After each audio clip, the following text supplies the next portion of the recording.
So what type of technique do you teach? I teach something called the Alexander technique. Do you mind telling me a bit about what that is and what it entails? The Alexander technique is an educational approach to improving your coordination, and it's based on Alexander's own discoveries back in 1890 when he was trying to fix his own vocal problems. And what he discovered was a way of enhancing our natural movement, which you see expressed beautifully in young children who just move naturally because they're doing what young children do, which is just move naturally. His genius was to devise a method that we can learn as adults to recapture that ease of movement that we have naturally as young children. And what do people want to learn the Alexander technique for? There generally are a couple of broad categories. One is for people who are in pain, that they perhaps tried a lot of different things and they want to know what can the Alexander technique help them with. So that's one broad category. Then you're going to have all of the performers, because the Alexander work is on, there's a lot of teachers at some of the top conservatories in dance, theatre and music departments, and they're directly going to be helping the students with performance anxiety, detailed movers, like how does the arm go this way or does it go, no, that's too gross, but to refine a lot of their stage presence and what they're trying to do and how to engage with other people on stage, a lot of their craft. So can you tell me a bit about how the Alexander technique works specifically to help with coordination and movement? Because we're designed to move, Alexander's taught us how to look, teaches us how to do that as adults, and it's based on the relationship between the head, neck and back. Alexander came up with some terms which are very Edwardian, which is understandable, that was his era. He called this the primary control. He said that we all have a primary control, and for some of us it's working very well. Like you can see a lot of athletes and dancers like Baryshnikov.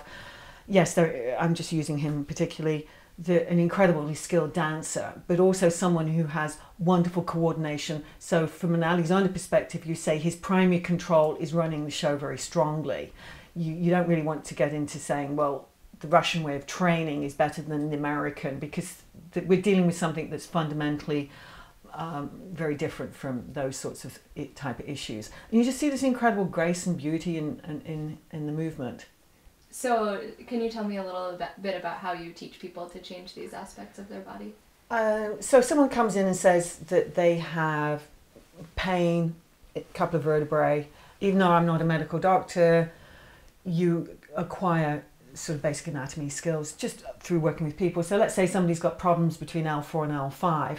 The classic thing, compensatory pattern that somebody's going to be doing with that sort of back problem is that they're going to be holding their whole body just in case they accidentally move in such a way that it triggers pain in that area.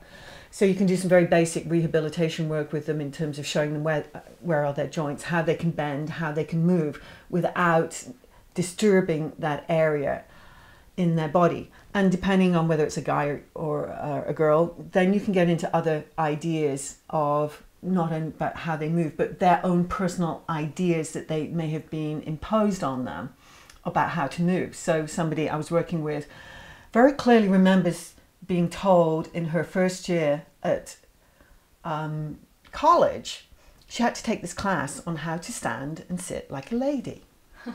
And she showed me some of the things that she did, which were, from an Alexander perspective, like hilarious, because they were not based on natural movement at all. They were all based on some idea of how ladies sit and how ladies move. So that was very entertaining. And she was very conscious of the training that had imposed on her and how it had limited her in her ease in movement. So that's an idea that got imposed on her, and she was just doing her undergraduate work and being a good student, taking this class and getting her credits, and then realizing that some of those ideas had caused her to move in such a way that 30 years later she's created tension and stress, and so her bones and her muscles are not happy. So it's really about training the body out of bad habits or habits that create pain and bad movement. Absolutely, because what happens is that children move naturally, and then to make a big statement, life takes over. And that comes in different flavours and different varieties. And it could be something as simple as this lady having a class on etiquette and movement imposed on her. The most obvious thing here, what you're seeing, is that children are being imposed on in terms of backpacks, and the heavier and heavier they are getting. It's pretty standard that an 8-year-old will have a backpack that's heavier than what they weigh, and they have to carry that around, and let alone the sitting. So you're looking, that's a good one to illustrate. We're not even talking about fashion and any of those other things like how to hold yourself in the cool way. So there's a lot of influences in society that cause us to hold our bodies in certain ways because we think it's more important that the in crowd at school don't use backpacks, or if they do, it's only on one shoulder, and there's no way if you use a wheelie, that's just what dorks do, so there's no way are you ever going to, you know, those sorts of things really get taken very seriously, unfortunately, and have a lot of negative consequences. Not particularly hugely at the time, because the body's young, it can bounce back, but what you're looking at is 20, 30 years later, those ideas are still running the show. So how to sit, how to hold your body. Oh, you don't like your curly hair or something, so you're always kind of like trying to hide it or something. So you're looking at the ideas and how they interfere with the natural coordination and movement of the body. So it's not that you can't ever stand on one leg or sit with your legs crossed or do all sorts of things, but it's when you do them on a regular basis, so you have no body awareness of that pattern of movement, that it can, over a long period of time, create problems. And this is what, as an Alizonde teacher, it's an educational approach. People are usually coming for Alizonde lessons because they have a problem and they want you to help them with it. So you're looking at how are they moving in terms of pain. Sometimes just educating them that, hey, your spine can bend. It's okay. Some of it is some basic, they don't know where their joints are. They didn't know that they could bend there. They didn't know where the hip sockets were.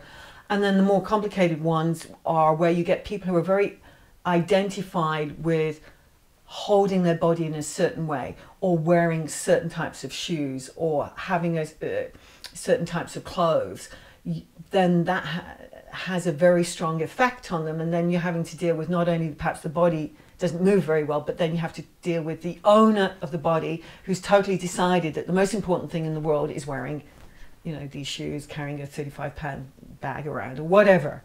So then you're running into the ideas that are bound up with this person's sense of identity, and that becomes a lot more complicated than just somebody who can stand back from, oh yeah, I was taught to kind of sit this way, this is really silly, you know, so I'm very happy to not do that anymore and put time and energy into catching myself when the pattern takes over and runs the show. So the first thing that we do, and Alizonde work is not unique in this, there's a lot of wonderful things out there that help us develop body awareness. But one of the things that Alizonde work does offer us is body awareness. And then one of the things, the two unique things that Alizonde deals with is, one, he teaches us how to switch off the pattern. You know, you have this idea, you have this body awareness of like, oh, when I sit, this is what I do. I can do something different. And that when you make a different choice, you're switching off the pattern.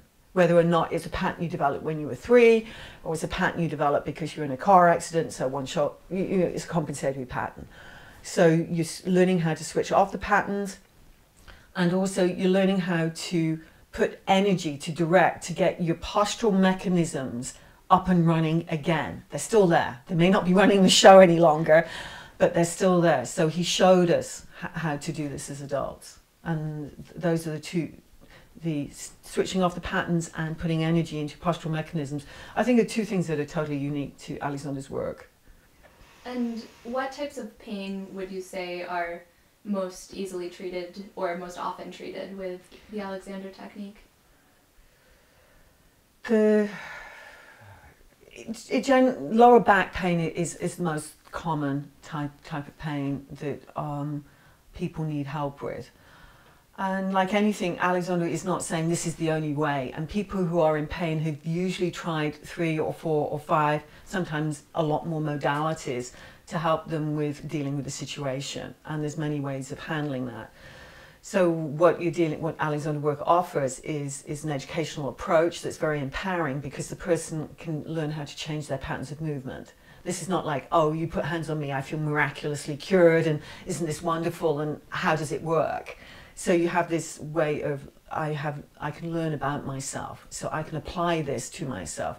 I can make a choice of standing like this or standing like that. Yes. And that is very empowering, which is wonderful. And that's not to diminish people who have these experiences. You know, they go and have a session of this, that, and the other thing, and they're totally pain-free. And of course, it's wonderful.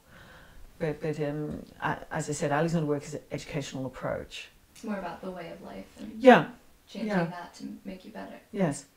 So, I guess I'm curious about people that have come to you in pain, and teaching them the Alexander technique. Are there people that have had, you know, chronic pain and haven't found relief in other methods that do get relief from the Alexander technique? I've had people who've been able, one person in particular, because of time and finances, was able to come and pretty much every day for about, I think it was 30 days, he was able to come every day, which is what Alexander recommended. It's just time and money makes it very hard to do. He didn't need surgery. He was slated to have surgery on his ankle, and he didn't need it because his balance and his coordination improved so much.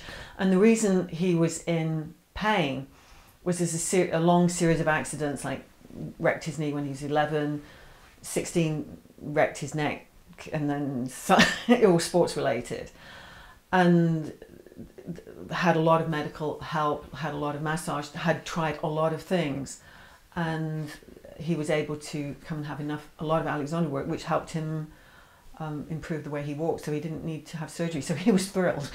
That's amazing. Yes. But generally, you rarely have the situation where people can come every day. Right. And then you're caught in the situation of if someone's in pain, they desperately want to get out of pain. And as one of my students said, if her doctor had told her that to wrap goat entrails around her neck would get rid of her neck pain, she would do it. After 10 years of being, you know, in incredible neck pain and trying so many different modalities. So it's not a simple situation, but that is one very clear memory. Generally, people find that even if they're not necessarily out of pain per se, they move more easily. So they have this correlation that if you gave them like 1 out of 10, they may say their pain feels like a number 5 still, but they know that they're moving more. Which is a big deal for someone in chronic pain. Absolutely. So you have this authority and confidence that, yes, it still feels like a 5, which doesn't feel very nice, but I can actually walk 3 miles, which 2 years ago I couldn't do. So it's still an improvement. Yes, but they're basing it on their movement capabilities, not their experience of pain. Which is a different way of thinking. Yes, and that is very, as I said, is very empowering. So that's really very interesting when you get that correlation, like, oh, I still feel in pain, but boy, look at all of this stuff that I can do that I couldn't do 6 months ago, 3 weeks ago. And that is an ongoing journey depending on how often, you know, the person can come for lessons. So would you say that the Alexander technique is a really good way for someone trying to maybe lower their pain medication or something, a good way of supplementing that to try to start getting off of it and start being able to find their own way out of pain? Yes, and there's been 3 major studies which in England that have shown that Alexander work has been more helpful than other modalities in terms of helping people with their backache, helping nurses move patients, and helping people stay, you know, more pain-free. Absolutely. And there's a wonderful experience that's come out of all these surgeons who are finding that if they have Alexander work, they can perform surgery on children, which is very, very difficult, quicker. Wow. So they're on their feet less, so the children are less anaesthetized because the surgery is taking less time. So things like that are really quite extraordinary. And there's been several recommendations by some very high-level doctors that could this please be part of our training? Right. Yeah.